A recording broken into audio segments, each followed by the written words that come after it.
Every crime hides a story, and every story leaves a trace. It was a bleak March morning, the sort of morning that forces even the gas lamps to surrender against the London fog. Baker Street, shrouded in an oppressive pall of damp mist, seemed unnaturally quiet. I was enjoying a brief respite between patients when Holmes, who had spent the greater part of the night bent over chemical flasks and reeking powders, finally turned from his cluttered work table. "There is a peculiar heaviness in the air, Watson," he remarked, steepling his fingers beneath his chin, "and I do not refer merely to the barometric pressure." I was about to inquire further when Mrs. Hudson appeared at the door, her expression pinched and uncertain. "A lady to see you, Mr. Holmes. She insists the matter is urgent." Holmes gave an almost imperceptible nod. "Show her in." Moments later, a woman entered, enveloped in a dark veil and clutching a sealed portfolio to her chest. Her garments were exquisitely tailored, the folds of her morning gown as precise as a ledger's balance. Yet it was her hands I noticed most, trembling, ink-stained, and oddly bruised at the knuckles. "Miss Evelyn Montrose," she said in a quiet, cultivated voice, removing her veil. Her face was pale, her eyes the color of stormy seas, and though visibly distressed, she held herself with an artist's studied composure. "I have come to ask for your assistance, Mr. Holmes. My brother, Augustus Montrose, the portraitist, has been found dead in his studio. The authorities believe it was suicide." "And you do not?" Holmes asked without rising, already leaning forward with that glint in his eye which I had come to associate with the scent of mystery. "No," she said with grave certainty. "I believe he was murdered." "On what grounds?" She took a breath and placed the portfolio on the table. "This," she said, untying the cord and revealing several sheets of thick, textured paper, "was the last piece Augustus was working on. He never showed his unfinished work to anyone, not even me. Yet this was laid out deliberately on his easel, as though for exhibition." Holmes bent over the top drawing. It was a charcoal sketch of a man sitting in a wooden chair, his hands bound, his face turned slightly away. What made it most disturbing was the presence of a shadowy figure looming in the background. Indistinct, spectral, and holding what appeared to be a length of wire stretched taut between gloved hands. I felt a coldness sweep through me. "I recognize this," Holmes murmured, his brow furrowing, a grotesque echo of the garrote method used by certain Sicilian secret societies. Miss Montrose nodded. "My brother was fascinated by death, but he had no enemies. He was sensitive, solitary, troubled, yes, but hardly suicidal. His studio door was bolted from the inside, and there were no signs of a struggle. But this," she gestured to the sketch, "this was not one of his imagined scenes. He saw this, Mr. Holmes. I'm certain of it." Holmes looked up, his voice sharp. "What time was his body discovered?" "Yesterday morning. His apprentice, Mr. Adrian Rook, found him. They say Augustus hanged himself from the ceiling beam with one of his own silk sashes." "Was there a note?" "Yes, of sorts," she replied. "Only 3 words, scrawled in red ink on the back of a canvas. He watched me." Watson and I exchanged glances. Holmes, meanwhile, had risen at last, pacing with quick, silent strides toward the hearth. "And the police are satisfied with the verdict of suicide?" "Yes. Inspector Lestrade himself saw to the case. He said there was no way in or out. The windows were sealed, the door locked from the inside. He told me grief can twist one's judgment." Holmes gave a faint smile. "Lestrade has always been quite the locksmith of logic. Excellent at closing doors, terrible at opening minds." He returned to the sketch and tapped the corner. "Tell me, Miss Montrose, do you know who this bound man is?" She shook her head. "Number, I've never seen him before." Holmes turned the sketch in his hands, examining the slight indentations, the peculiar angle of the charcoal strokes. "And yet your brother drew this with extraordinary detail, enough to suggest observation rather than invention." He looked at me then, eyes gleaming. "Well, Watson," he said, "it appears we have a locked room, a ghostly figure, and a suicide letter written in the wrong medium. The game is decidedly afoot." He turned to Miss Montrose. "We shall call upon the studio at once. Kindly give me the address." As she scribbled it down, Holmes added, "And please do not inform the authorities of our involvement, at least not yet. It is best that Scotland Yard believe this to be a closed case, for if your brother did not take his own life—" He glanced again at the chilling sketch. "Then someone else is not yet finished with their work." The fog had not lifted by the time Holmes, Miss Montrose, and I arrived at the late Augustus Montrose's studio, a narrow brick building nestled within the meandering back streets of Fitzrovia. A modest sign beside the door still bore the artist's name in faded gilt, A. Montrose, Portraits in Oil and Charcoal. The door, once bolted by its late occupant, now hung slightly ajar, as if the space itself mourned the absence of its creator. Holmes paused upon the threshold and took a slow, deliberate breath through his nose. Charcoal, linseed, varnish, but something else. Metal, faint, recent, he murmured, stepping inside with the quiet confidence of a man entering sacred ground. I followed behind, notebook in hand, while Miss Montrose hesitated before trailing us in, her hands clasped tight beneath her cloak. The studio was dim, but not from lack of windows. The tall panes along the western wall were draped in heavy burgundy curtains, drawn tightly shut. A single hanging lamp threw flickering light across the room. Several canvases were propped against the walls, some finished, others ghostly outlines of forms that would never be completed. There was an unfinished self-portrait on the far easel, but it was the easel near the center that commanded attention. Upon it stood the drawing we had seen that morning, the bound man, the garrote, the watcher in the shadows. Holmes circled it slowly, his gaze flitting from the charcoal lines to the floor, then to the nearby furniture. His steps were silent, his eyes more so. "This is where the body was found?" he asked without looking back. "Yes," Miss Montrose replied softly. "There, beneath the beam. The sash was tied over that hook. He used it to hang his canvases, you see." Holmes stepped beneath the thick beam overhead. The iron hook, tarnished and sturdy, jutted out like a hanged man's finger. Holmes craned his neck and studied the sash, which still hung limply from it. He did not touch it, but his eyes missed nothing. Silk, worn but unfrayed. "Curious," he said.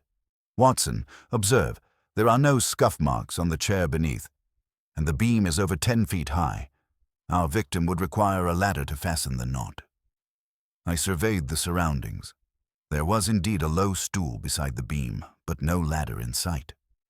"Perhaps he removed it afterward," I suggested, though the logic wavered even in my own voice.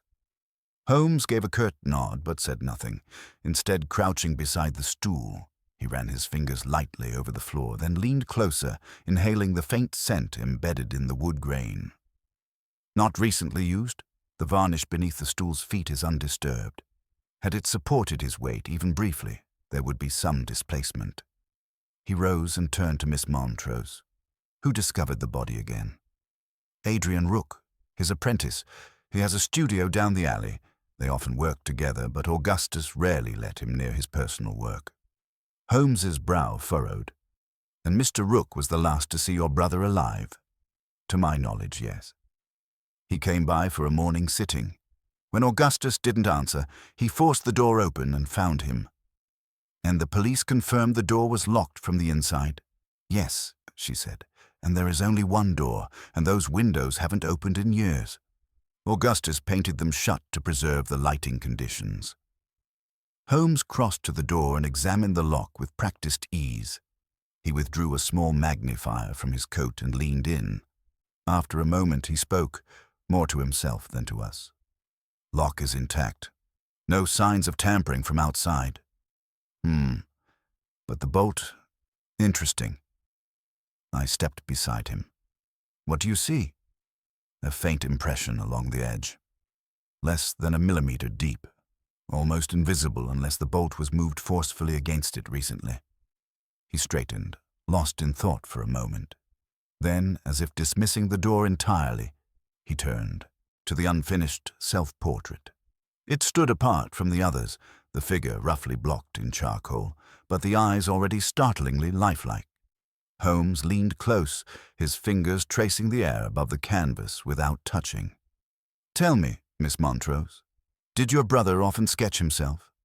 She hesitated. "Only once a year on his birthday. It was a ritual of sorts. He called it his annual truth. That one must have been started just days before." Holmes nodded. Truth indeed. And yet he left this incomplete. He turned sharply. "Come, let us speak with Mr. Rook." We found the apprentice exactly where Miss Montrose had said, 2 doors down in a cramped corner studio that smelled of turpentine and damp cloth.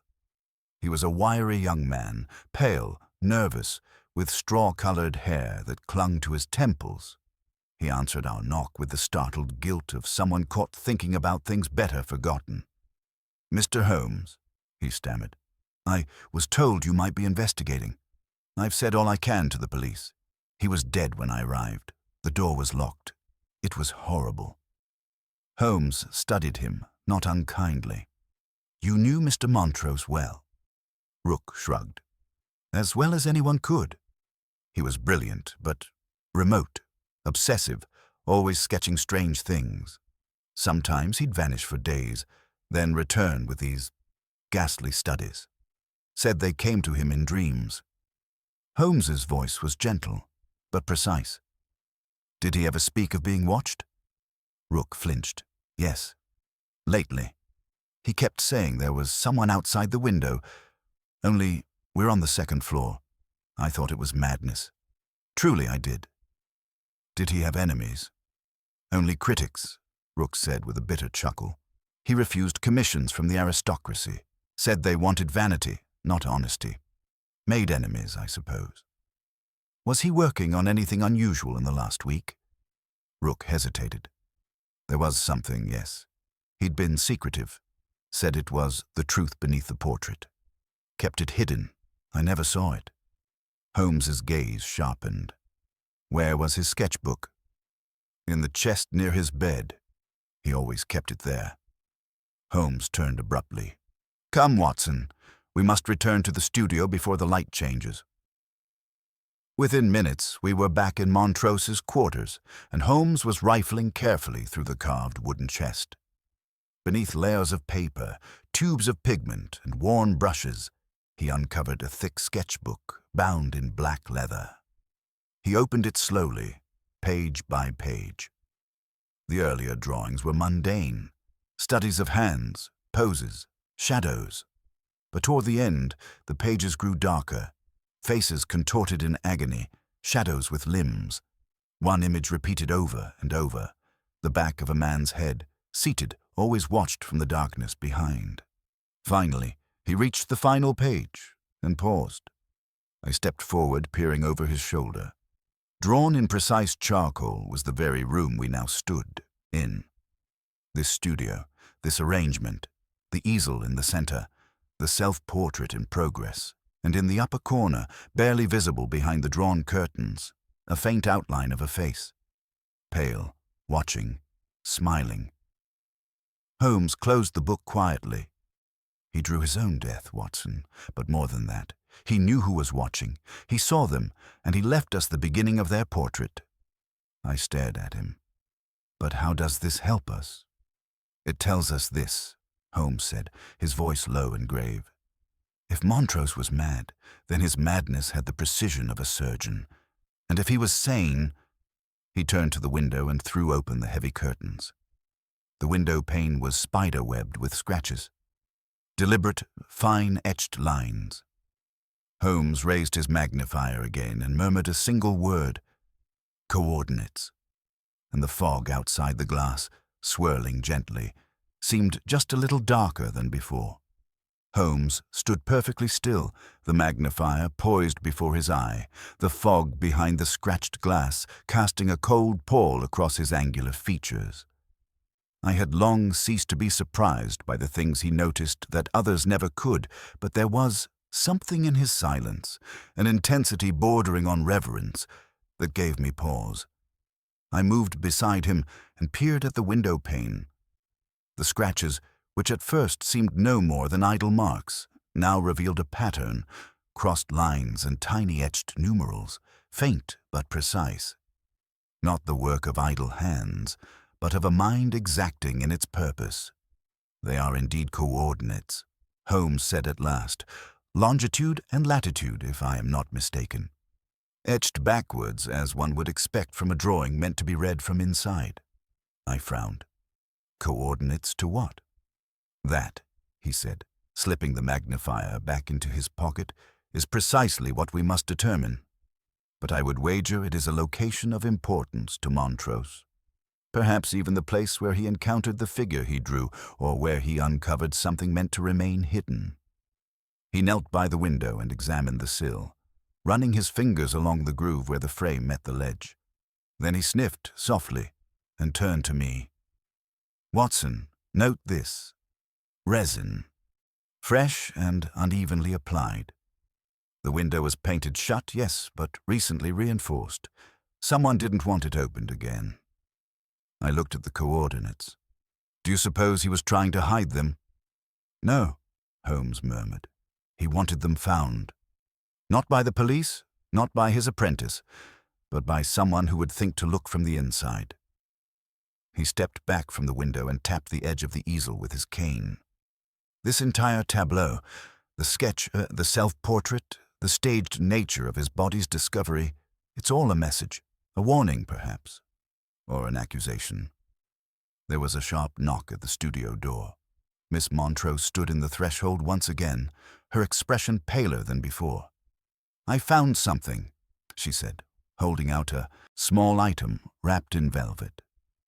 It was inside one of Augustus's old journals, tucked between the pages. Holmes took it carefully and unwrapped the cloth. Nestled within was a strange object, half a medallion, intricately engraved with concentric rings and foreign symbols I did not recognize. The metal was dark, aged, and scored as though it had been through fire. Holmes turned it over in his hand. "This is no mere ornament," he said quietly. "Have you ever seen the other half?" Miss Montrose shook her head. Number Y almost threw it away. "You were wise not to." He slipped the fragment into his pocket and nodded. "Miss Montrose, I need your permission to examine Augustus's correspondence, letters, invoices, even sketches unrelated to this work." "Of course," she said at once. "I'll have them delivered." "Good. And Watson," he added, "we must visit the map room at the British Museum. These coordinates demand context." We departed without further delay. The journey through the smothering fog to Bloomsbury was a quiet one, both of us lost in thought. Holmes's fingers drummed absently against the carriage seat as he worked through the implications aloud. The coordinates, if legitimate, should direct us to a precise location. Montrose drew them in reverse, as though writing a private note to himself. The etched window indicates deliberate secrecy. The presence of that medallion fragment suggests something more than an artistic vision. We are no longer dealing with madness, Watson. We are dealing with motive. Inside the British Museum's cartographic archives, Holmes worked with a feverish efficiency. It took him less than 10 minutes to trace the coordinates to a remote stretch of marshland north of Greenwich, on the edge of an old, long-abandoned brickworks known as Long Hollow. "An area with no recent development," he murmured, studying the contour lines. "No population, but a known haunt for smugglers in the last century." Then what could Montrose have found there? Holmes was already rolling up the map. "That is precisely what we must discover before someone else does." It was dusk by the time we reached Long Hollow. The carriage could take us only so far before the roads gave way to dirt tracks and broken fences. We proceeded on foot, our boots sinking into soft earth, the smell of rot and wet grass clinging to our clothes. The brickworks loomed ahead, silent, derelict, its crumbling walls mottled with ivy. Holmes stopped a few paces from the entrance. "Observe," he said, pointing with his cane. "Footprints, 2 sets, not older than 48 hours. One heavy, square-soled, the other lighter, though the gait is uneven. Possibly Montrose." I bent to examine them. "He came here recently." "But why?" Holmes didn't answer. He was already moving toward the building, stepping carefully over fallen beams and shattered tiles. Inside, the space opened up into a vast, soot-streaked chamber. Once used for firing clay, the kilns now stood cold and broken like the ribcage of some ancient beast. And then we saw it.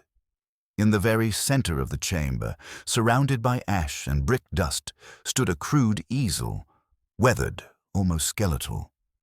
Upon it was mounted a canvas covered by a cloth. Holmes approached it slowly, then paused. "Do you feel that, Watson?" I nodded. There was a stillness in the room, too still, as if sound itself had retreated. He reached forward and drew back the cloth. The painting beneath was unfinished but unmistakable. It was the same room. Montrose's studio, the very position we had stood in. Only this time, the figure in the foreground was unmistakably me, sketched in my coat and bowler, bent forward, looking at something not visible on the canvas, and behind me, in the shadows, the same watching figure, cloaked, unfaced, closer now. I stepped back involuntarily. "He painted this here," Holmes whispered, after seeing whatever he saw. A sudden clatter from above startled us both. Holmes wheeled toward the sound. "Someone's here." We gave chase up the narrow rusted staircase to the rafters above, but the structure had suffered years of decay. By the time we reached the platform, we saw only a shadow retreating through a broken section of roof. Too quick, too agile. Holmes stood still for a long moment, then descended in silence. He examined the painting once more and tapped the edge. "Do you see this?" he said. There, scratched into the frame in tiny cursive script, were the same coordinates as before, and a name. Lucian Vale. Holmes's eyes narrowed. "We are no longer dealing with an artist's descent into madness," he said. "We are dealing with a man who knew he was being hunted, and now that same eye has turned toward us." The fog had deepened outside, and as we stepped into it, I could not shake the feeling that we were being watched in earnest now, not by an imagined figure from charcoal and canvas, but by something altogether real. Holmes was uncharacteristically quiet on the journey back to Baker Street, his gaze fixed on some distant point only he could see. The name Lucian Vale echoed between us, as potent and unsettling as the painting we had uncovered. Though the fog outside the carriage had thickened, it was nothing compared to the mist of uncertainty that now surrounded the case. I, too, was lost in thought. The painting, my likeness sketched by a man I had never met, watched by a faceless figure that seemed to move ever closer with each depiction, had chilled me more deeply than I cared to admit. Montrose had seen something that now threatened to reach beyond the grave. Back at Baker Street, Holmes lit the fire, cast off his coat, and immediately seated himself at the desk, where he began cross-referencing names and records with astonishing speed. The pile of correspondence Miss Montrose had promised awaited us in a brown satchel. Holmes spread the letters across the desk like cards in a game of whist, scanning each with methodical precision. "Watson," he said without looking up, "do you recall the coordinates etched on the window and again on the canvas at Long Hollow?" "Of course." "They differ slightly." That caught my attention. "Different how?" "Less than 1/4 of a degree, barely a mile's distance, yet deliberate." He tapped a letter and turned it toward me. "This note, dated 5 days before Montrose's death, is from a solicitor in East Ham. It references a storage unit held under the name Lucian Vale. Montrose paid the lease in cash. The handwriting, however, is not his." I examined the letter. The signature, flowing and elegant, bore no resemblance to the clipped hand I had seen in Montrose's sketchbooks. He was either covering for someone, I said, or being used. Precisely. Holmes stood and moved to the hearth. But the name is not invented. Lucien Vale is real. I have come across it before, years ago, in connection with an art forgery case that never reached the courts. The name appeared as a ghost signature beneath layers of paint. An artist who never showed his face. A man who dealt in mimicry, in substitution, and, more disturbingly, in portraits that no one claimed to commission. I stiffened. You believe Vale and Montrose had contact? I believe Montrose found him, Holmes said. Or more accurately, was found by him. Just then, there came another knock at the door. Mrs. Hudson appeared with a card on a silver tray. Mr. Adrian Rook, she announced. Holmes raised an eyebrow. How timely. The young apprentice entered nervously, glancing between us. I had to come, he said, clutching his hat. There's something I didn't tell you. Holmes motioned him to a chair. Let us hope it is not because you believed it irrelevant. Rook hesitated. It's about the last painting Augustus ever started. The one I said I hadn't seen. That wasn't entirely true. Holmes said nothing. I didn't see the whole thing, but I caught a glimpse, just once. He kept it covered and locked away, but one night, 2 weeks ago, I returned to fetch a forgotten sketchbook and saw him standing over it. Just standing there, not painting, just staring. He didn't notice me. And on the canvas, there was a face. Holmes's gaze sharpened. Describe it.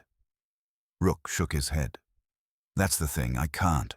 I saw the face, but I couldn't remember it. It was as though the moment I turned away, the image evaporated. But I remember how I felt. Cold, like something inside me recoiled. I didn't go back to the studio for 3 days. Holmes nodded slowly. And you've told no one? Number I was afraid. Still am. Holmes folded his arms. Adrian, did Montrose ever mention the name Lucien Vale? Rook looked up, startled. Yes, but only once. He said it like a curse. Said, he signs in shadows and never paints with light. I thought he was speaking metaphorically. Holmes's expression hardened. It was not metaphor. Montrose uncovered something he was not meant to see. He stepped to the desk and retrieved the medallion half we had found earlier. Have you ever seen this? Rook stared. Number. But that symbol in the center. It looks familiar. I think Augustus sketched it once. It reminded me of a wheel. Holmes nodded. A wheel that spins backward. He turned back to me. Watson, we leave at once. That storage unit in East Ham, Montrose paid for its secrecy. If there is a link between him and Vale, we shall find it there. We arrived an hour later. The storage facility, a dreary, corrugated structure tucked behind a butcher's and a row of warehouses. The fog hung heavy over the lot, and the street lamps did little to push back the gloom. The manager, a florid man with curry-stained sleeves and a perpetually bewildered expression, led us to Unit 11B. Been rented for nearly a year, he said, unlocking the padlock. Never seen who comes and goes. Always paid in cash. Strange fellow, if you ask me. The door creaked open. The interior was surprisingly neat. Canvases leaned against the walls. Sketchbooks, sealed boxes, and jars of pigment lined the shelves. The air carried that unmistakable scent of oil paint mixed with the faint must of disuse. Holmes moved through the room like a spectre, eyes darting, hands brushing lightly across the surfaces. He paused at a crate in the corner, pried it open, and withdrew a canvas wrapped in thick black cloth. He unwrapped it. It was a portrait. Not a copy, not a sketch, but a full rendering, frightening in its realism. The figure depicted was a man seated in a high-backed chair, hands folded. His face was wrong. Symmetrical, too symmetrical, yet utterly forgettable. a face that refused to be recalled even as one stared at it. The background was murky, shadowy, and yet you had the distinct sense of presence, as though something just beyond the edge of the frame was watching back. Holmes stared at it for a long moment, then turned it toward me. "What do you see, Watson?" I struggled. I don't know. The image slips away. I see it, but it doesn't stay." "Exactly," Holmes said. "A portrait painted to avoid recognition, deliberately constructed to erase itself from memory." He flipped the canvas. There, on the back, written in Montrose's hand. I saw him. He showed me the faces. He is not one man, but many. He draws death, not as it is, but as it chooses to appear. If I vanish, burn this. Below that, Lucien Vale, the final signature. Holmes closed the canvas. "Watson," he said, voice low, "we are not merely dealing with a killer. We are dealing with a forger of identity, someone who crafts false faces to hide true crimes." A rustling behind us froze the blood in my veins. Holmes turned, eyes sharp. But no one was there. The door was ajar. Holmes strode to it, scanned the alley, and returned, face set. "He was here," he said, "watching, always one step ahead. But now we have his signature." He glanced at the medallion in his hand, then at the cryptic portrait. "He has hidden in shadows long enough. It's time we turned on the light." We returned to Baker Street just past midnight, the street silent save for the occasional clatter of a distant carriage wheel and the slow drip of moisture from the eaves. The portrait from the storage unit was wrapped tightly and concealed beneath Holmes's arm. He handled it as one might a volatile chemical, carefully, deliberately, and with a caution born of respect rather than fear. Inside, he cleared the table and laid the canvas face down upon it, as though unwilling to expose the room again to that unsettling image. He then retrieved the medallion fragment and placed it beside the sketchbook recovered from Montrose's chest. Together, they formed a grim tableau, a symbol without a key, a face without a name, and a death without an answer. Holmes stood before them, unmoving. "This," he said, voice flat, "is no longer a matter of artistic delusion or eccentricity. We are dealing with an orchestrated campaign, a design hidden in ink and pigment, and the architect calls himself Lucien Vale." I poured a measure of brandy and handed it to him. "This Vale, do you believe he is an individual, or—" Holmes accepted the glass, but did not drink. Montrose wrote, "He is not one man, but many." It may have been metaphorical, or not. Consider this: a face one cannot recall, a name that shifts between ledgers, a signature appearing in stolen identities and forged works. Perhaps Lucien Vale is not a man, but an identity assumed, worn like a mask. I stared at the sketchbook, remembering the image Montrose had drawn of me, watched from behind. "Then the danger isn't just that this man kills," I murmured. "It's that he vanishes afterward. Becomes someone else." "Exactly." Holmes sipped the brandy, then sat. "Let us consider what we know.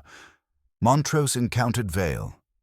That meeting disturbed him so profoundly that he began drawing obsessively, images of people bound, watched, erased.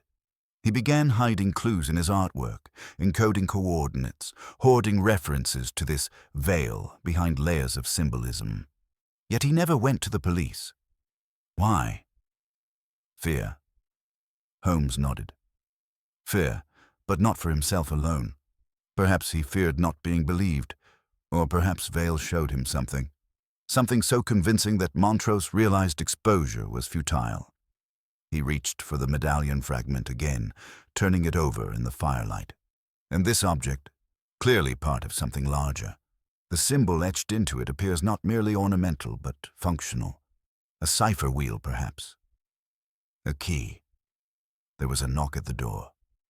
Both of us froze. Holmes rose and moved to the window. He parted the curtain just enough to glimpse the street, then nodded once. Expected. He opened the door to reveal Inspector Lestrade, collar turned high against the damp night and mustache more bristled than usual. His expression was grim. "I had a feeling I'd find you two knee-deep in this," he said, stepping inside. "Montrose's death. The drawings. I tried to close the case, but it refuses to stay closed." Holmes gestured for him to sit. "What has changed?"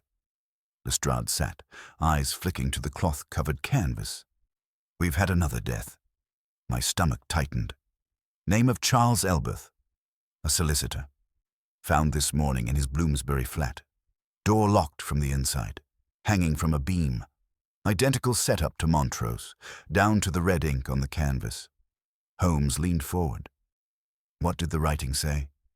Lestrade's voice lowered. "He drew me first."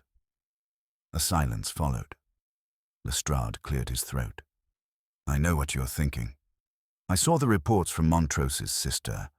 I dismissed them, but now, this is no coincidence. Elbeth handled Montrose's affairs. His name came up in the correspondence you asked for." Holmes rose and began to pace. "Then Vale is tying up loose ends. Anyone who saw too much. Elbeth must have assisted in acquiring that storage unit or handled some legal transaction connected to it." Lestrade nodded. "Possibly more. We found several drawings in his office, unsigned but unmistakably Montrose's style. Dark, grotesque. One of them, well, it wasn't finished, but it looked like him." Elbeth Holmes stopped pacing. He was being watched, studied, or stalked. I found myself gripping the arms of the chair. What is Vale's purpose, then? Revenge? Madness? Holmes shook his head. Control. Erasure. He chooses his victims carefully, not at random but by pattern. Those who see him, truly see him, must be silenced. But not before he leaves a mark. The paintings are more than trophies. They are messages. To whom? Holmes gave a faint, grim smile. To us. He crossed to the canvas and removed the wrapping. We all turned away slightly as it was revealed. That uncanny, faceless man again. The details eluded memory even as we stared. But something about the positioning, his hands folded, his head tilted slightly, was eerily familiar. Holmes moved behind the canvas, examining the back once more. He pressed along the inner frame and produced a thin sheet of folded paper, previously concealed beneath the wood. He opened it and read in silence. Then he handed it to me. It was a list. 5 names. 3 of them crossed out: Augustus Montrose, Charles Elbeth, Hilda Wren. 2 names remained: Adrian Rook and my own. I looked up, heart thudding. Holmes met my gaze. Now you see, it is not only Montrose who is drawn. He is drawing us all. Lestrade had risen, alarm etched across his face. Then we need to protect Rook. And you, Doctor. Holmes's voice remained calm. Protection is insufficient. Vale is methodical. He kills not out of rage, but design, which means he will strike only when the portrait is complete. That gives us time. Lestrade scoffed. You're gambling lives on an artist's process? No, Holmes said. I'm gambling on his vanity. Vale believes he is creating something perfect, a tableau of death, but he doesn't know that we've begun painting a picture of our own, one that ends with him framed. Holmes turned away from us and stared into the fire, his voice quiet. To catch an artist, Lestrade, you must give him a final subject worth signing. He tapped the side of his temple. And I intend to be that subject. Lestrade looked aghast. You intend to bait him? Holmes, the man sketches his victims before he kills them. You'd be inviting death to your doorstep.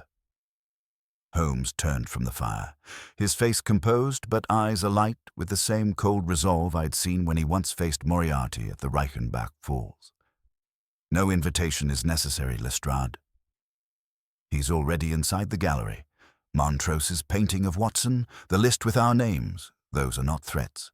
They are intentions. We've already been selected. I felt the weight of that statement settle deep in my chest. My name. On the list, only 2 remained. Adrian Rook and myself. Lestrade began pacing. Then we assigned constables. Keep Rook under watch. Move you both to secure locations. Holmes dismissed the suggestion with a curt wave.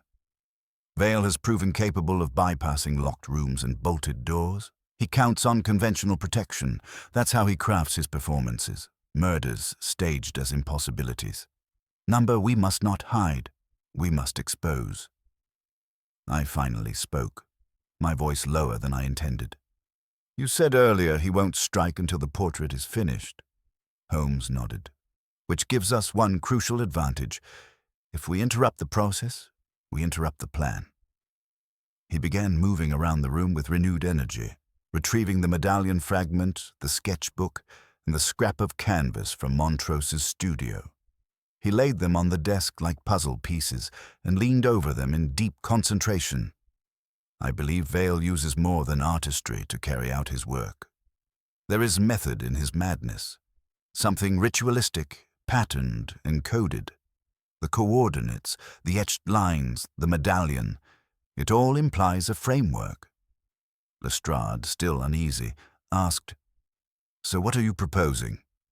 "A trap," Holmes said, "but one designed in his own language." He pointed to the sketchbook. "Watson, recall the repetition of the watcher's figure, the one Montrose drew lurking behind the subject." "I remember," I said. "Each version placed the figure closer." "Exactly. Vale doesn't just observe. He inserts himself into the subject's surroundings, quietly, invisibly, until the victim is utterly unaware they've been studied. It is not simply murder, it is composition." Holmes snapped his fingers. "Then we must disrupt the canvas." Lestrade raised an eyebrow. "Speak plainly, man." "I will become the final portrait," Holmes said, "but incomplete. He believes I'm unaware that I've been chosen, that I will continue about my life, blind to the approaching brushstroke. But instead, I shall give him what he desires most, visibility." He turned to me. "Watson, you will write a fabricated article, a short piece published anonymously about a painter who preys on his subjects. Make it veiled but unmistakable to one who knows." I blinked. "You wish to provoke him?" "Not provoke. Draw him out. Let him believe someone is attempting to steal his narrative. He will not tolerate interference." Lestrade groaned. "And what? Just wait for him to strike?" Holmes smiled thinly. "Number we give him the stage he so craves." The following morning, Adrian Rook was quietly moved to a safe location under the pretense of questioning. Lestrade had reluctantly agreed to station plainclothesmen nearby. Holmes, meanwhile, began orchestrating his next act. We returned to Montrose's studio under the pretense of collecting further sketches. Holmes spent nearly an hour alone inside, instructing me to remain outside until he was finished. When he finally emerged, his face was unreadable, but his clothes were dusted faintly with white pigment and something darker, soot or charcoal. That evening, I submitted a brief essay under a pseudonym to the Strand's editorial office. It was entitled The Watcher's Stroke, and it detailed a fictional but eerily familiar story of a reclusive artist whose subjects began dying under mysterious circumstances. The piece was anonymous, speculative, and true in all but names. Holmes insisted on one final sentence. "When the brush draws close enough, the only way to survive the portrait is to look back." The editor, accustomed to Holmes' occasional literary diversions under other names, published it the very next day. And then we waited. 3 nights passed. The fog thickened over Baker Street, smothering the gas lamps and casting the city in a half-light that distorted sound and shape. Holmes, ever composed, went about his routines as if nothing had changed. Yet I saw the subtle shifts, the way he lingered near windows longer than usual, the glances toward corners of rooms, the soft crinkle of canvas beneath his dressing-gown sleeve as he adjusted something hidden beneath his coat. It was the fourth night, just past 2 o'clock, when it happened. I had retired to my room when a faint sound stirred me. A floorboard creaking, not beneath me, but from the study. I reached for my revolver, still tucked in the drawer beside the bed, and crept toward the door. The corridor was silent. I moved in stockinged feet, every sense sharpened. A low sound, like a brush dragged across canvas, emerged from the sitting room. I pushed the door open. Holmes sat in his armchair, utterly still. Before him, a figure cloaked in shadow stood at the canvas. Holmes had set it upright earlier that evening, a blank sheet stretched across the frame. The figure, tall, slender, draped in dark, ill-fitting clothing, worked with smooth, deliberate strokes. He had not seen me. The candlelight caught only the barest edge of his face. It was wrong. Not a mask, not makeup, but something unnatural, as though he wore someone else's features stretched over his own. Holmes's voice cut through the silence, low and steady. "Lucien Vale." The man flinched. His hand froze. Holmes rose slowly. "You've been drawing me for some time now, but you made one mistake." The man turned.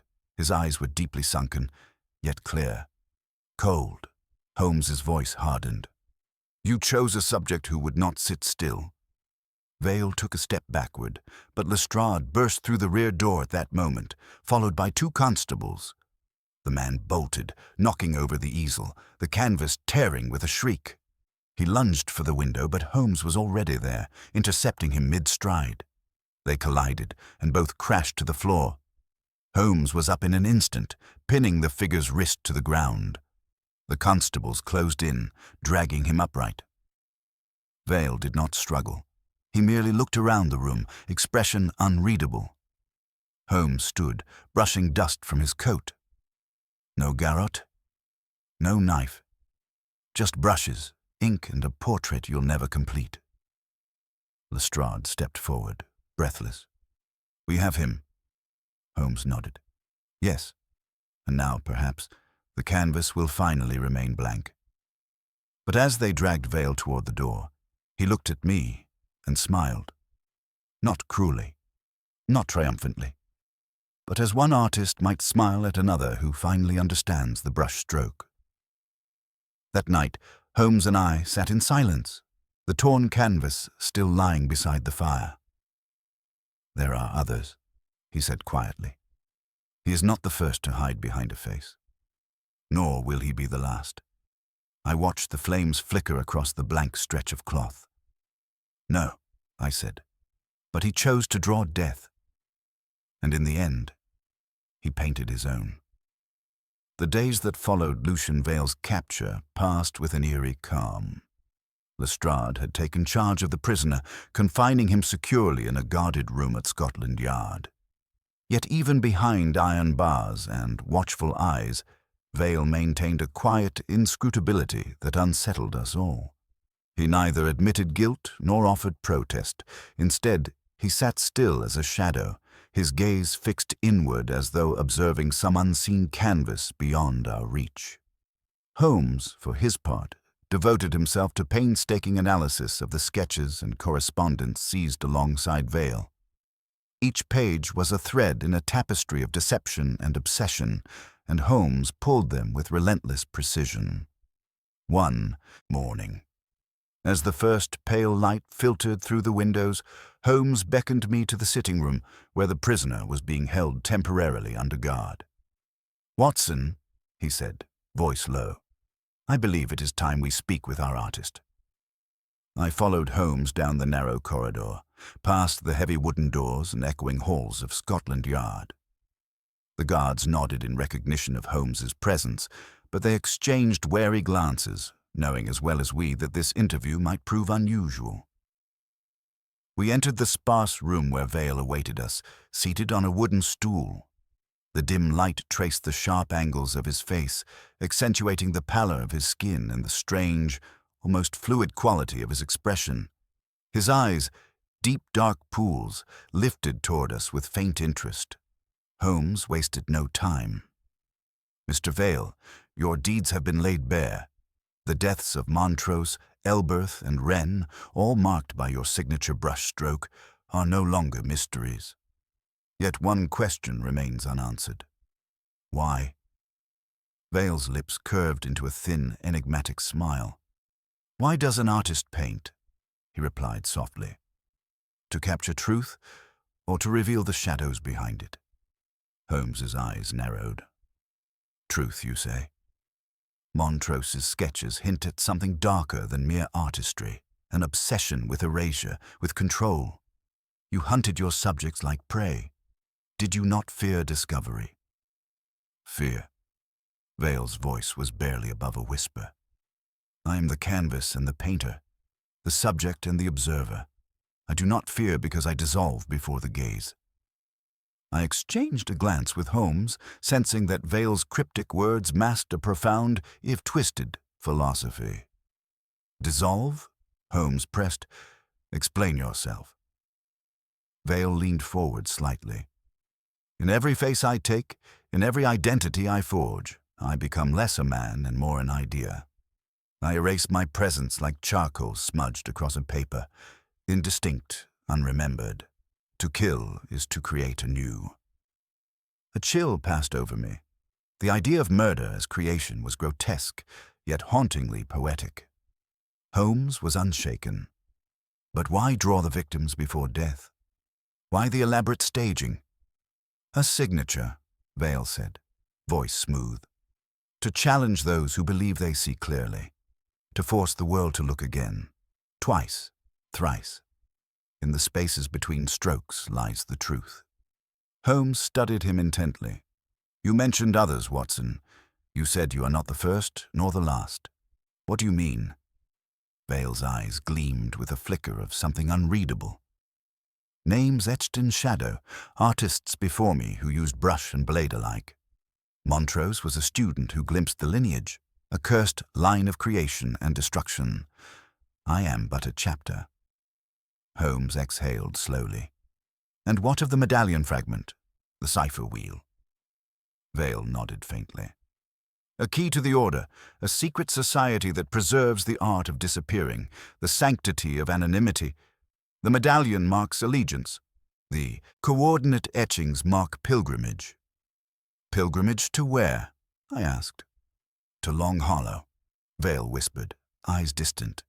"Where the kiln's fire once forged clay, now ashes guard secrets beyond paint." Holmes inclined his head. "You would take us there?" Vale smiled faintly. "If you seek to understand the canvas, you must walk its edges." With Lestrade's reluctant approval, we arranged for a guarded expedition to Long Hollow, the abandoned brickworks where Montrose's final painting had been found. The site held a chilling stillness, the air thick with the scent of earth and decay. As we entered the chamber once more, Holmes's eyes scanned the surroundings with familiar intensity. Vale's presence was unsettling, but he walked calmly, as one who knew the place well.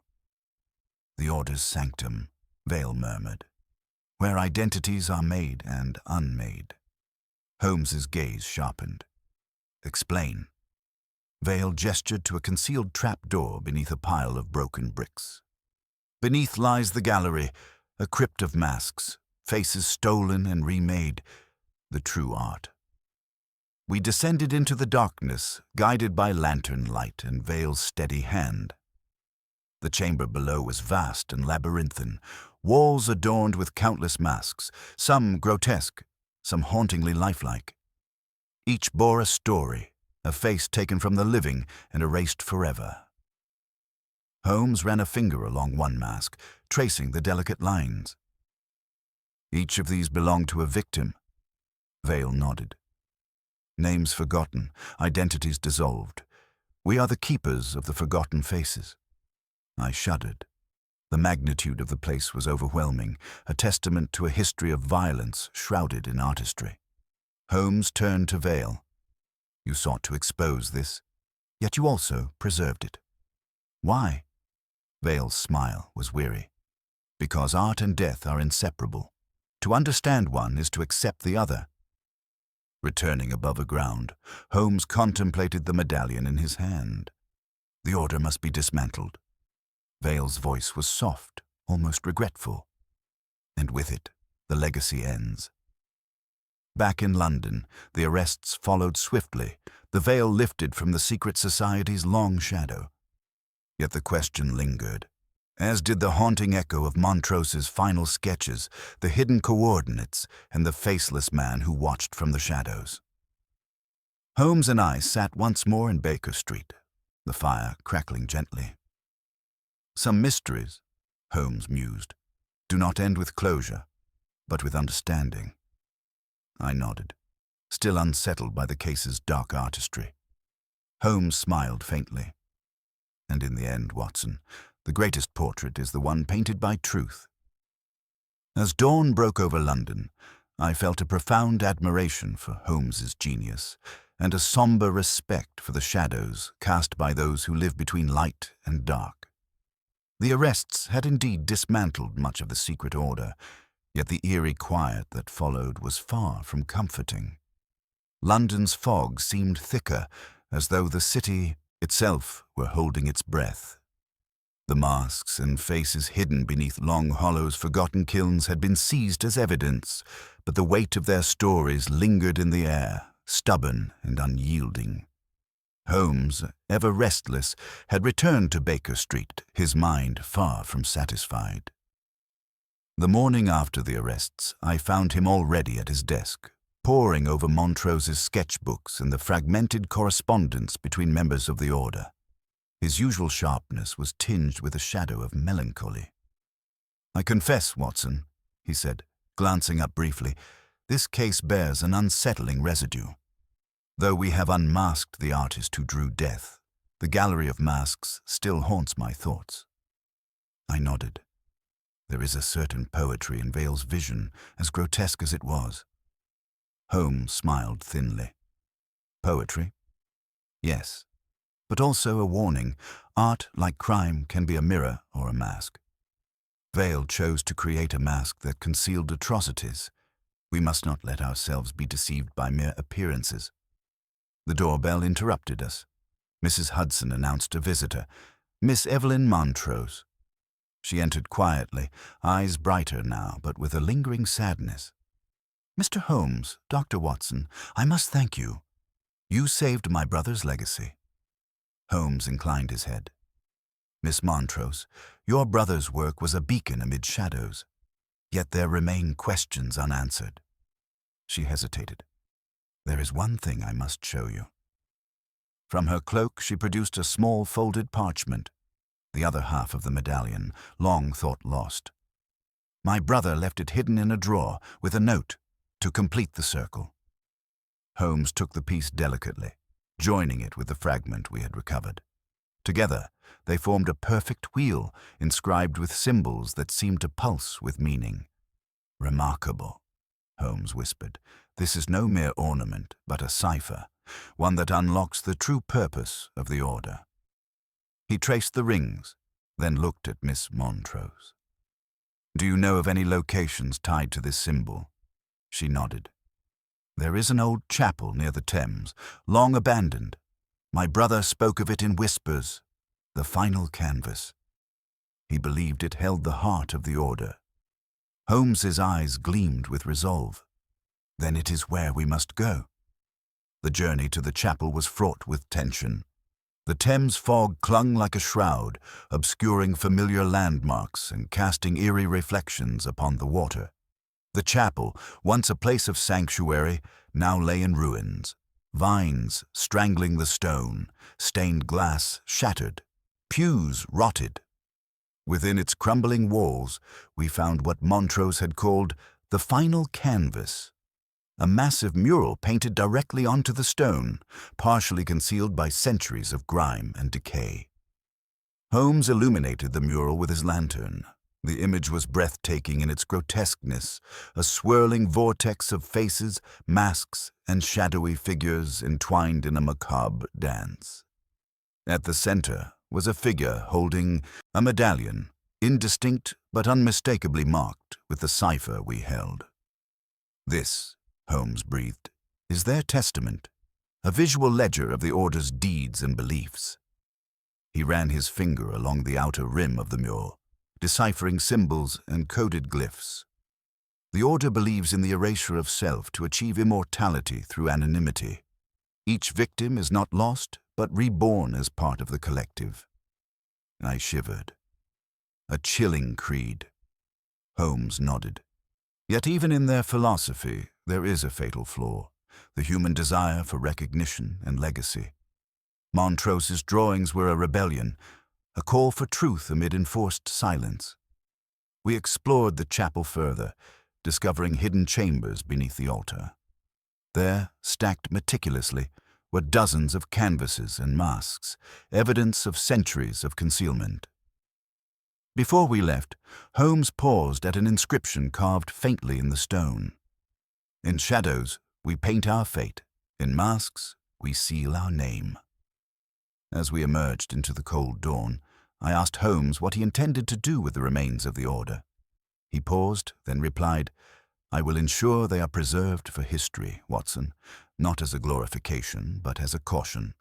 There is beauty in art, but also danger in those who wield it to deceive." Miss Montrose thanked us again before departing, her figure swallowed by the mist. Back at Baker Street, as Holmes and I settled by the fire, he reflected aloud, "This case has been a study in contrasts, creation and destruction, revelation and concealment." I agreed, and a reminder that the greatest mysteries often lie not in the act itself, but in the art surrounding it. Holmes smiled softly. "Indeed, Watson. For as long as there are shadows to paint, there will be stories to uncover." The morning light spilled over London, dissolving the last tendrils of fog, and with it a sense of resolution settled over us, though I knew the echoes of the artist who drew death would linger, like faint charcoal strokes on a blank canvas, unseen but unforgettable. The days that followed the chapel's discovery were heavy with reflection, yet an undercurrent of unease persisted. Though the secret order lay exposed and its grim artifacts secured, I could not shake the sensation that some part of the mystery remained unresolved, a faint whisper beneath the echoes of painted faces and vanished lives. Holmes, ever restless, spent hours in contemplation, often retreating to his violin to wrestle with the shadows that lingered in his mind. One evening, as the rain pattered softly against the windows of 221B, he summoned me with an urgency I had not seen since the early days of the case. "Watson, come," he said, eyes bright. "There is a final piece to this puzzle, one hidden not in paint or stone, but in the very essence of Montrose's art." He laid before me a small folded sheet of parchment I had not seen before, an intimate letter penned by Augustus Montrose, discovered among his personal effects. "Read this," Holmes instructed. I unfolded the letter carefully and began, "To those who may one day seek the truth beyond the veil, I have drawn what cannot be shown. In every shadow, a secret, in every line, a warning. The masks are many, but the hand that wields the brush is singular. Lucienne Vale is but a symbol, a testament to the many faces worn by those who lurk unseen. Beware the final signature, for it is not always the last." I looked up sharply. Holmes nodded. Montrose feared not only Vale, but the continuation of his legacy. The signature, Watson, is a promise of recurrence, a cycle of deception and death. "Then the threat remains?" Holmes's gaze was unwavering. "More than that. It is an invitation." We spent the following days scrutinizing every detail of Montrose's surviving sketches, the coded medallions in the cryptic inscriptions. Holmes's deductions led us back to the initial portraits, those hidden layers of charcoal and shadow, revealing a recurring motif, a set of initials faintly inscribed in the corner of several drawings. With a mixture of curiosity and apprehension, Holmes traced the initials to a name buried deep within the art circles of London, E.M., a figure shrouded in mystery, linked to the order yet never publicly identified. I questioned Miss Montrose once more, presenting the discovery. Her expression faltered. E.M. That was my mother's name before she passed. I never knew she was involved with Augustus's work or the order. Holmes's eyes gleamed. Then the mystery deepens. The final signature is not veils alone. It is a lineage.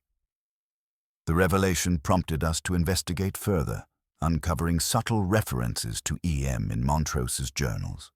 A guardian of the order's secrets and a mother torn between loyalty and love. Our pursuit led us to an inconspicuous townhouse in the heart of Westminster, where we found an elderly woman whose weary eyes held the burden of years. She confirmed her identity as Eleanor Montrose, estranged mother of Augustus. Her story unfolded like a faded canvas. She had been deeply entangled in the order's rituals, desperate to protect her son from the cycle of violence that defined their existence. Yet, she admitted, the order's grip was relentless. "It is not merely art, nor murder," she confided. "It is a covenant. To break free is to invite ruin." Holmes listened intently, absorbing every word. Eleanor's final confession chilled us. There is one more signature yet to be made, one last canvas awaiting its painter. The gravity of her words weighed heavily upon us. We returned to Baker Street, the sense of urgency palpable. Holmes paced silently before speaking. "Watson, we must prepare. The final signature is imminent." And as London's shadows lengthened once more, I realized that in this game of painted death, the last portrait remained unwritten, and its unveiling would test the very limits of our resolve. The weight of Eleanor Montrose's confession hung heavily over us as we settled into Baker Street's familiar quarters. The final signature was not merely a threat, but a prophecy. The last canvas yet to be painted promised a reckoning I could scarcely fathom. Holmes, typically so assured, bore an expression of quiet determination, yet the gravity of what lay ahead was not lost on him. We began by retracing the faintest threads left behind by Montrose and his family. Letters, private sketches, and the fragmented medallion halves. Holmes's eyes, sharp as ever, caught a detail I'd overlooked, a series of barely discernible brushstrokes beneath the charcoal on Montrose's self-portrait, resembling a cipher, a map of sorts. "Watson," he said, pointing to the canvas, "look closely here. These are not random lines, but coordinates. Once again, the numbers corresponded to a location not far from the Thames, but this time within the labyrinthine alleys of Whitechapel, a district steeped in shadows and whispers. It was an area I knew well, though not for its art, but for darker tales. Holmes and I set out without delay, the air thick with mist and the faint smell of coal smoke. The streets wound tightly, twisting like a painter's strokes gone awry. We found the address marked, a dilapidated warehouse, its windows shuttered, paint peeling like the skin of a long-forgotten canvas. Inside, the space was vast but neglected, dust motes dancing in shafts of pale light. Holmes's gaze scanned every surface, noting the subtle signs of recent occupation. A faint footprint here, a smudged fingerprint there. Then, near a stack of old crates, we found it. An easel holding a canvas, covered by a heavy cloth. Holmes lifted the cloth with a reverence I'd come to associate with moments of profound revelation.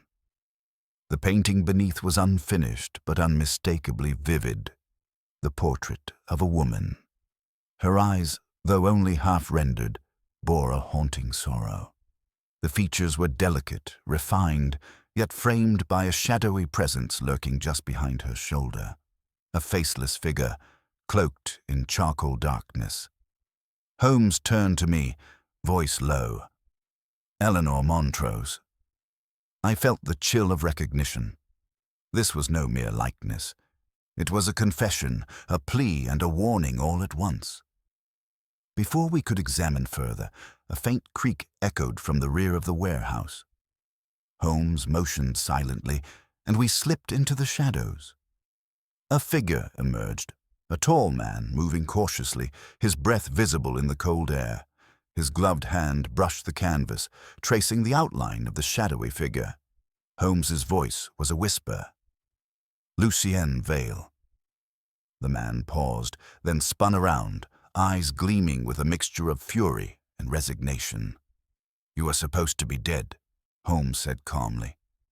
Vale smiled thinly. "And yet here I am, ever the artist, ever the ghost." A tense standoff ensued, broken only by the sudden arrival of Lestrade and several constables, alerted by a watchful informant. Vale was quickly subdued, but his eyes never left Holmes. "You think this ends here?" he hissed. "The final signature is not mine alone. It is a legacy born of shadows and silence." As he was led away, Holmes examined the canvas once more. "The last portrait, Watson," he said softly, "painted not in oils or charcoal, but in blood and secrets. And though the brush has fallen, the echoes remain." Back at Baker Street, I found myself reflecting on the case. A tapestry woven with artistry and darkness, where every line concealed deeper truths. Holmes, seated by the fire, looked up and smiled faintly. "In the end, Watson," he mused, "the artist who drew death taught us this, that truth, like art, is never truly finished. It lingers in the shadows, waiting to be uncovered again." As dawn broke over London, the city seemed to awaken with new light, but I knew that beneath its surface, the mysteries and the shadows would endure, forever entwined in the delicate dance of light and dark. The city seemed to breathe a tentative sigh of relief as Lucien Vale's apprehension quelled the immediate threat, yet the shadows that clung to the edges of Baker Street hinted at secrets still unresolved. Holmes, seated quietly before the fire, toyed with his violin bow, his mind no doubt wandering through the labyrinth of clues we had unraveled. As I settled into my chair, he broke the silence with a voice both reflective and resolute. "Watson, the case of the artist who drew death is concluded in the eyes of the law, yet in truth it remains an unfinished canvas. Montrose's work, the secret order, and Vale himself are but threads in a far larger tapestry of concealment." I nodded, sensing the gravity beneath his words. "What, then, is our next step?" Holmes's gaze sharpened. "We must safeguard the legacy, the documents, the artworks, and the knowledge uncovered. There is power in these artifacts. They must not fall into hands that would exploit them. More so, Watson, we must remember the victims beyond the painted faces." Our efforts shifted toward preservation. Holmes coordinated with trusted contacts to ensure the safe transport of Montrose's surviving sketches and the relics of the order to secure archives. Meanwhile, I chronicled the case with the precision and care it demanded, mindful of the delicate balance between revelation and discretion. Days later, a letter arrived, a crisp, unmarked envelope bearing only a single symbol, the ciphered medallion's emblem. Within, a brief note read, "The brush never truly rests." Holmes's expression darkened, a reminder that the game endures. Though the immediate menace was subdued, I felt the persistent undercurrent of unease that accompanies mysteries steeped in secrecy and artistry. The faceless watchers, the hidden signatures, the coded coordinates, all suggested that the line between observer and participant remains perilously thin. As we resumed our quiet routines, Holmes remarked one evening, "Cases such as these remind us, Watson, that beneath every brushstroke of society lies a shadowy gallery. It is our duty to illuminate it." I looked up, admiration and resolve mingling within me. And so long as there are shadows, there will be light to chase them away. Holmes smiled faintly, fingers already poised upon the violin strings, weaving melodies that spoke of both triumph and the eternal enigma of human nature. London lay sprawling beyond our window, mysterious, complex, and forever inviting the curious to delve into its depths. And I, once again, was grateful to accompany Holmes on that journey. The lingering chill of the case, the shadows cast by Montrose's art and Vale's machinations, remained palpable in Baker Street's sitting room even as the days grew longer and the city stirred with renewed vigor. Holmes's mind, rarely at rest, had already begun to wander toward other mysteries, but the echoes of the artist who drew death seemed to haunt him still. One afternoon, a letter arrived, unsigned but bearing the same cipher emblem found on the medallion. The parchment was thick and aged, the ink faint but deliberate. Holmes broke the seal and read aloud, "The gallery is not closed. Another canvas awaits. Look to the east, where the dawn first breaks upon the river. Seek the hidden frame where truth and shadow meet." His eyes flicked up to mine. "Watson, it appears the final act is not yet over." Without hesitation, we prepared for a journey to the eastern banks of the Thames, near the rising sun's first light. The location, marked cryptically as the hidden frame, suggested a place both concealed and revealing, a paradox Holmes found irresistibly compelling. The mist hung low over the river as we arrived at a neglected wharf, the air thick with the scent of salt and old timber. Holmes's keen eyes surveyed the surroundings, rusted chains, rotting crates, and a narrow path winding between warehouses that seemed abandoned. We followed the path until it opened into a small courtyard, where the remnants of a broken window frame leaned against a crumbling brick wall. It was the hidden frame, a portal to the past, both literal and figurative. Holmes knelt, brushing away layers of grime to reveal faint markings etched into the stone beneath. Coordinates once more, and a symbol matching the medallion's cipher.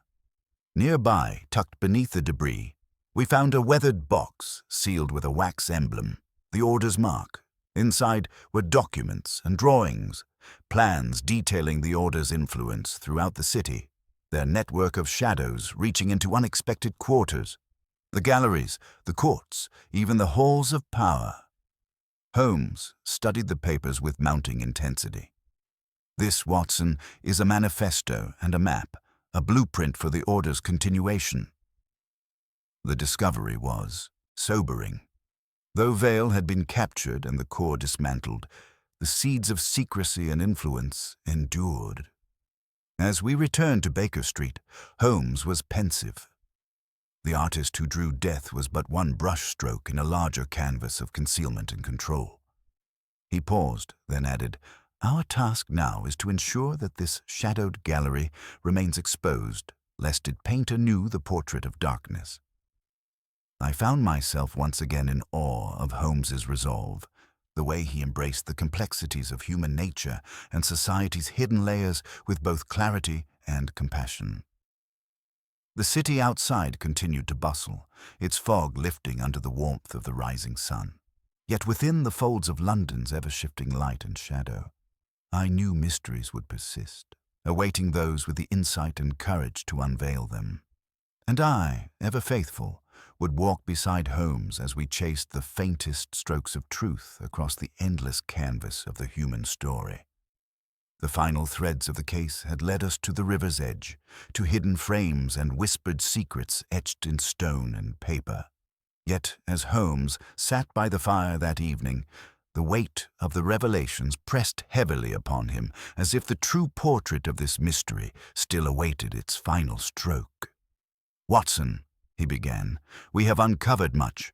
Montrose's desperate warnings, the secret order's reach, Vale's cruel artistry. But there is one piece that has eluded us, the motive behind this entire design. What binds these killings, these signatures, beyond mere concealment?" I leaned forward. "You believe there is a final, deeper motive?" Holmes nodded slowly. "Indeed, and it is time to expose it." The next morning, with Lestrade's cooperation, we summoned those connected to the case: Miss Montrose, Adrian Rook, Eleanor Montrose, and several trusted witnesses, to Baker Street. Holmes explained the trajectory of events, revealing the secret order's creed and the series of staged deaths designed to protect its anonymity. "But," Holmes said, his eyes piercing, "the true mastermind behind these horrors is not Lucian Vale alone." A hush fell over the room. Holmes continued, "Vale was but an instrument, a shadow to deflect suspicion. The hand that guided this macabre gallery belonged to one who stood behind the curtain, the one who commissioned the medallion, who orchestrated the messages, who ensured Montrose's silence and Elberth's death." He paused, letting the tension build. "Eleanor Montrose, you claimed to wish to protect your son, yet your actions concealed the order's secrets far longer than necessary." Her face paled. Holmes turned to Adrian Rook. "And you, young man, were more than an apprentice. You were the courier, the keeper of coded messages, and the guardian of the legacy." Rook's eyes widened, but he said nothing. Holmes unfolded a letter intercepted from Rook to an unknown recipient, detailing information about Montrose's final, sketches and revealing knowledge of the storage units and secret locations. "I confront you both with this evidence," Holmes declared. "The motive was preservation of the Order's power at any cost. Montrose's art threatened to dismantle it, and those loyal to the Order silenced him and others who came too close." Eleanor faltered, then confessed in a voice heavy with sorrow. "We believed in the Order's mission, to maintain order through anonymity, to shield the powerful, but in doing so, we lost our humanity." Rook, trembling, admitted his role. "I was blinded by loyalty and fear. I never wished to harm, only to protect." Holmes nodded gravely. "Such is the cost of secrets kept in darkness." Lestrade stepped forward to take Eleanor and Rook into custody, the case's final chapter written not only in crime, but in remorse. As the visitors departed, Holmes turned to me. "The gallery is dismantled, Watson, the masks removed and the shadows dispersed." I exhaled, feeling a profound closure. Holmes smiled faintly. "And yet the canvas of human nature is never truly blank. It waits for new artists, new stories, and the eternal dance of light and shadow." I knew then, as I had many times before, that alongside Holmes, I would forever be drawn to the mysterious brushstrokes of truth, no matter how dark the picture might seem. London outside glimmered beneath a rising sun, its fog lifting at last as the final portrait of the artist who drew death was laid bare for all to see.